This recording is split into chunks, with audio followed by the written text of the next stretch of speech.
Oke, salam budaya. Pemirsa, saya Reni Rahmawati akan mengajak Anda 30 menit ke depan dalam acara Pranata Budaya. Kali ini saya akan mengajak Anda semua untuk mengulas lebih dalam apa itu Patidana. Ya, dan tentunya Reni, acara Patidana ini merupakan satu tradisi umat Buddhis yang kita juga belum tahu apa sebenarnya Patidana itu. Nah, nanti kita akan bertanya pada salah satu narasumber.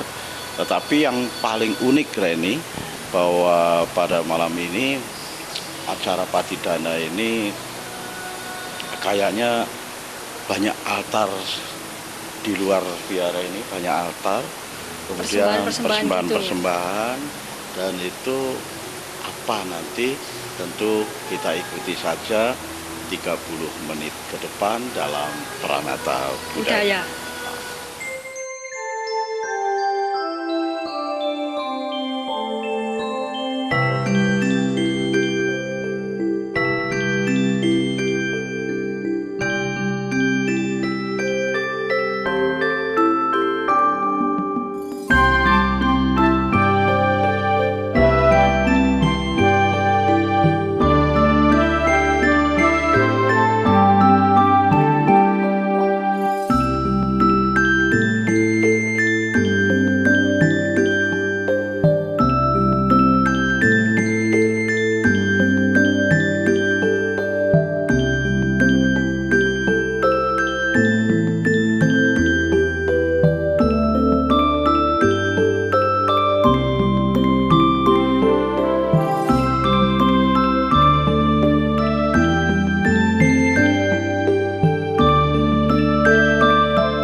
pemirsa, saat ini saya bersama Reni mengantar Anda untuk mengetahui apa sebenarnya Patidana. Dan tentunya pemirsa masih banyak yang belum paham. Itulah sebabnya saat ini saya sudah bersama Bante Dhammawijayo yang mungkin nanti akan menjelaskan apa sebenarnya Patidana tersebut, ya Reni ya.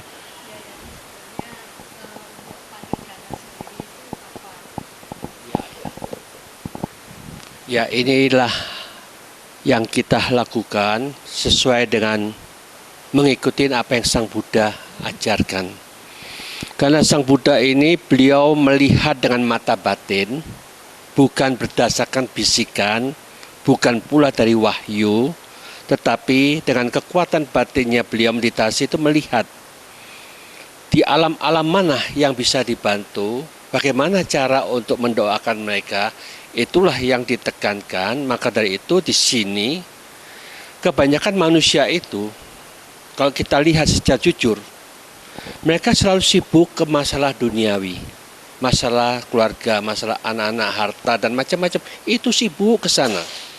Jadi ini yang menunjukkan energi batinnya itu masuk ke arah duniawi itu kuat. Maka dengan demikian inilah yang dikatakan kecenderungan untuk menambah energi positifnya kurang. Maka dengan demikian inilah dia juga tidak begitu jahat, kebanyakan tidak begitu jahat, tapi ya kurang berbuat baik.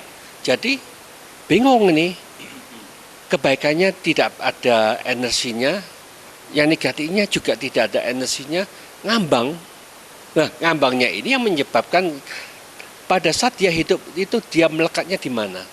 Kebanyakan itu mereka itu kebanyakan 85% itu melekat di dalam keluarga, rumah tangga, kebanyakan kembali ke rumah.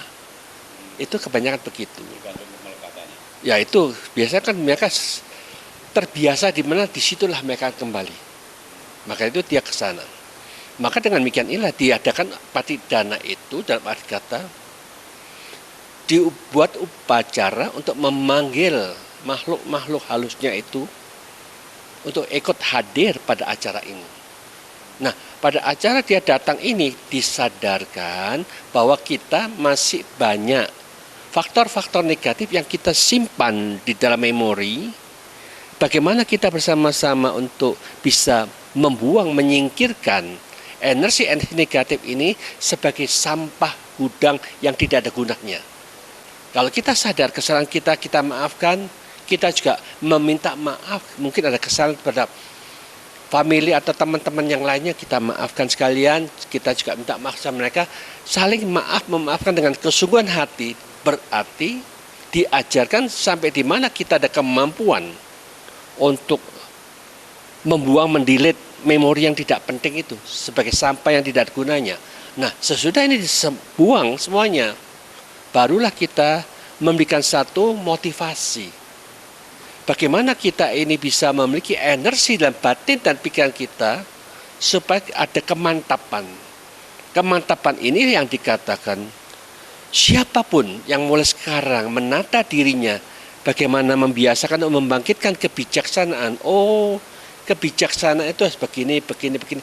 Tapi dijalankan, dilaksanakan sehingga menemukan tekniknya. Bagaimana caranya kita ini bisa mendapatkan ketenangan dan kedamaian yang sungguh-sungguh. Lalu ini juga dilaksanakan. Nah, itu kedamaian diperoleh, akhirnya kita tahu. Ini tergantung arah energi dari pikiran kita. Kekuatan kesadaran ini kalau terus-menerus diarahkan ke bijaksanaan, terus-menerus diarahkan ke arah kedamaian, dia akan mengerti, oh bijaksana begini, damai itu harus begini. Dia akan bisa menjalankan karena punya niat mencurahkan energi pikirannya ke arah kebijaksanaan dan kedamaian. Lama-kelamaan dia akan mahir di dalam kebijaksanaannya dan kedamaian itu akan menjadi milik mereka dan kedamaian akan menjadi milik pribadi masing-masing. Inilah yang dikatakan harus membangkitkan cinta kasih yang sesungguh-sungguhnya. Kalau kita bingung, kacau, frustrasi, stres, itu adalah makanan-makanan hampir 99% makhluk hidup memiliki pikiran gelisah, bingung, kacau, frustrasi, stres itu umum seperti itu. Tapi mereka kalau tidak sadar itu sampah. Cuma dianggap, oh itu biasa. Dari dulu yuk kok ngono, saiki yuk kok ngono. Ya memang kok ngono itu nggak ada apa-apanya. Karena dia tidak tahu jalannya, tidak tahu bagaimana jalannya untuk menempuh mendapatkan kedamaian itu. Maka dari itulah yang dikatakan belajar agama itu adalah belajar bagaimana menata pikiran ini, mana yang benar sebagai benar, mana yang salah sebagai salah.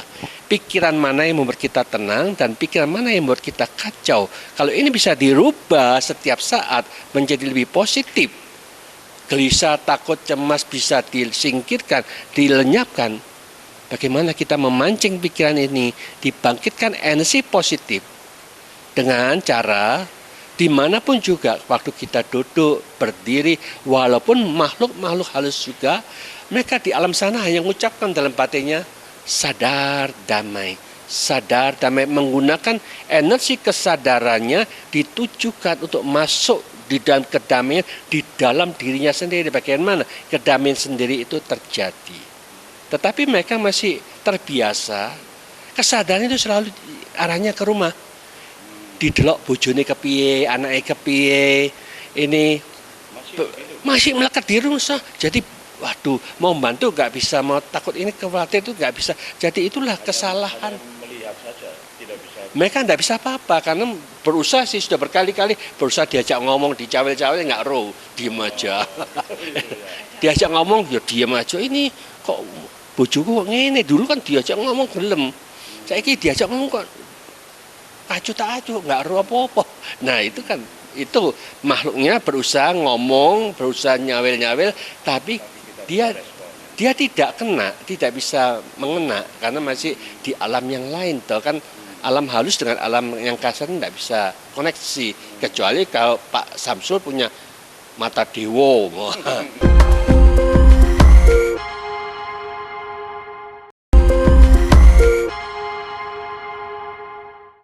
Alam halus dengan alam yang kasar tidak bisa koneksi, kecuali kalau Pak Samsul punya mata dewa. Mata ini bisa lihat, oh ada makhluk di sana, oh ada makhluk di situ, itu lain lagi. Perlu diadakan patidana ini. Maka itu patidana ini adalah sarana untuk memberikan motivasi supaya masing-masing itu mereka punya pegangan, sehingga dengan demikian ketika dia sadar bagaimana mampu membangkitkan energi positifnya, itulah di mana munculnya pik positif, di situ akan meningkatkan energi gelombang pikirannya, makin lama makin tinggi, dia akan menuju yang lebih baik. Tapi juga begitu, menuju yang lebih baik ini sudah ada yang membuktikan. Contohnya ada umat kita, dia meninggal di Surabaya Kestrom, tetapi rumah asalnya di Tulungagung. Akhirnya mereka mau dikubur di Tulungagung. Nah pada saat itu keluarganya minta saya doakan, ya oke. Tapi mereka bilang, Bante, ternyata kita sudah kontak karena memang anaknya itu dari agama tetangga. Sudah mau didoakan di tempat kuburan sana. Oh gini aja, gimana kalau kita sistem 2, datang di tempat duka dulu, kita doa di tempat duka, di tempatnya sana, selesai itu silakan nanti ke sana, ke kuburan. Akhirnya kita doakan di tempat duka, selesai kita doakan cuma ngomong, rasanya kok enggak ada feeling apa-apa ya saya di sini. Seolah-olah masih tidak ada manfaatnya untuk yang meninggal. Bagaimana nanti ditentukan kapan kita doakan di tempat kecelakaan. Akhirnya, oke, 1 minggu lagi bisa. Saya pas juga ada Surabaya. Nah, waktu di Surabaya itu kita doakan, ternyata ketika kita mulai doa, ada bibinya sendiri. Itu ikut datang, tapi dia memang sering kesurupan gitulah. Jadi dia kesurupan oleh makhluk yang berkuasa di tempat itu. Nah yang masuk kuasa itu cerita macam-macam. Memang kok sinyo itu ganteng, tak dorong sehingga dia kesetrum, mati tak kepingin tak gawe bojoku. Nah, itu. Jadi mereka diambil sana. Nah ternyata dia itu meninggal, diambil bojo di sana, dikawinkan, dipaksa kawin akhirnya. Nah lalu sesungguhnya dia baru 6 bulan kawin, Nah ini 6 bulan kawin, sekarang dia jati mati langsung diajak kawin lagi di sono. Nah, kono bidadari ayu-ayu ya belum ya.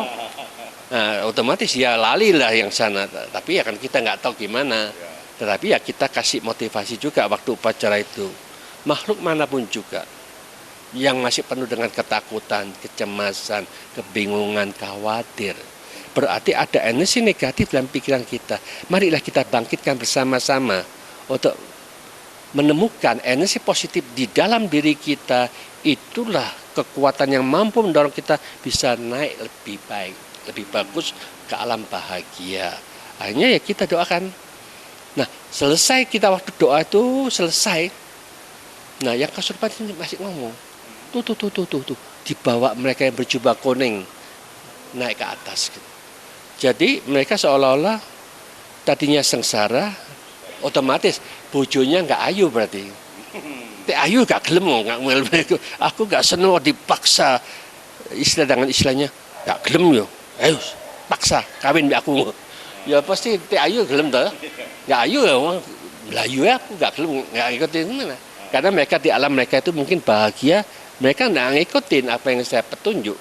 Karena dia itu baru meninggal, merasa dia dipaksa untuk kawin paksa. Sing oleh nggak ayu juga gelem ya ngikutin bantainya, diikutin naik ke atas. Nah, ternyata 7 bulan kemudian masuk mimpi dalam keluarganya, minta didoakan lagi. Nah, dari situ pamannya sendiri juga tidak, loh Bante, kenapa kok bisa begitu? Kan seharusnya di surga, selamanya di surga. Saya katakan, manusia ini adalah energi yang selalu berubah yang sangat cepat. Positif, negatif itu selalu terjadi. Kita di dunia juga positif, negatif. Sekarang kalau kita mendapatkan agama yang mengajarkan dijamin masuk surga, lalu buat apa aku berbuat baik? Buat apa aku doa lagi? Buat apa percaya untuk berbuat baik lagi? Nggak usah. Aku dapat jaminan masuk surga kok. Nggak perlu. Jadi otomatis dia kurang kebaikannya. Oleh karena energi yang menentukan bukan agamanya apa, energi kita yang mana yang dominan saat itu yang menentukan. Ketika kita dikasih energi positif, ternyata kekuatannya tidak selamanya. Jadi surga itu adalah bahagia itu tidak selamanya kekal. Ketika dia energinya sekali dikasih motivasi, itu bisa 7 bulan ya lumayan toh. Cuma ngikutin gitu, happy 7 bulan lumayan masuk surga. Mari gitu, ketika energinya habis, golek mana yang pikiran dewi. Oh nggak orang sing apik ya balik mana, susah mana otomatis dia kontak untuk minta didoakan lagi supaya dia terangkat lagi. Maka dari itulah manusia ini tidak bisa memahami bahwa hukum positif negatif itu bukan milik siapa-siapa, tetapi berproses secara alami.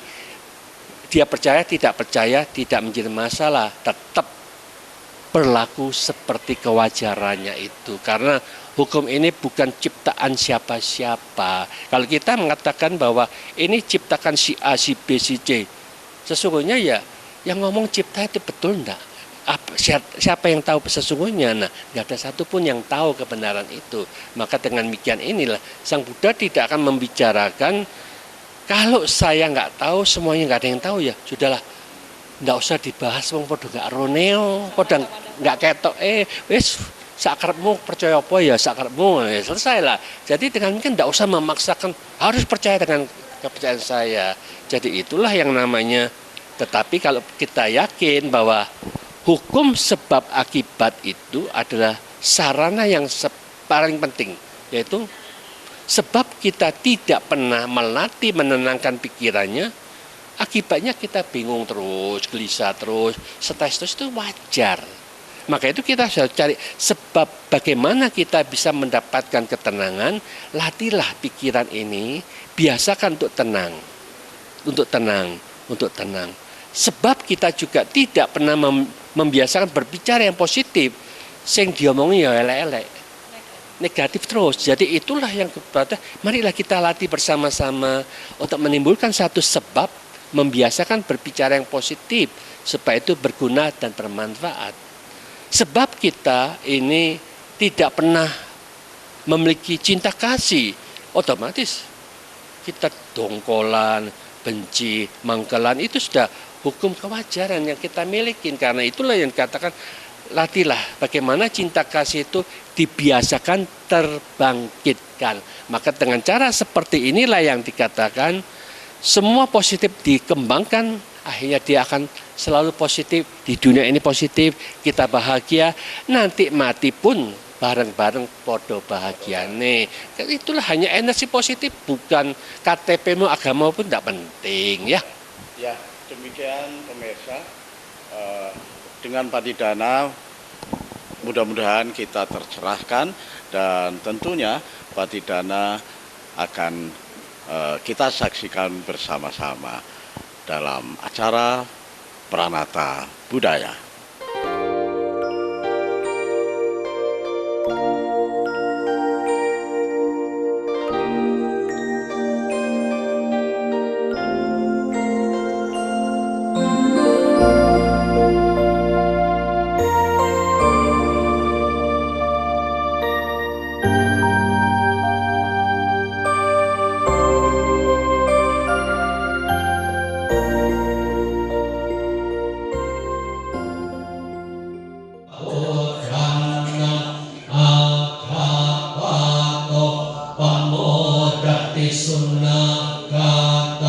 Sumanggalang supatang suhotika sukano sumoho ari supadakinang kaya gamma raja gammang padakinang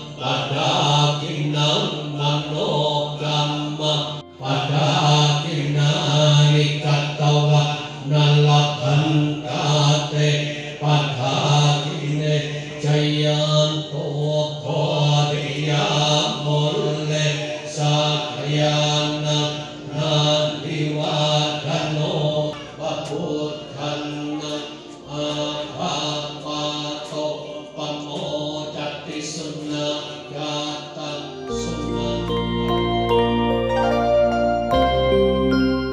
Ya, baik pemirsa, demikian tadi Pranata Budaya hari ini.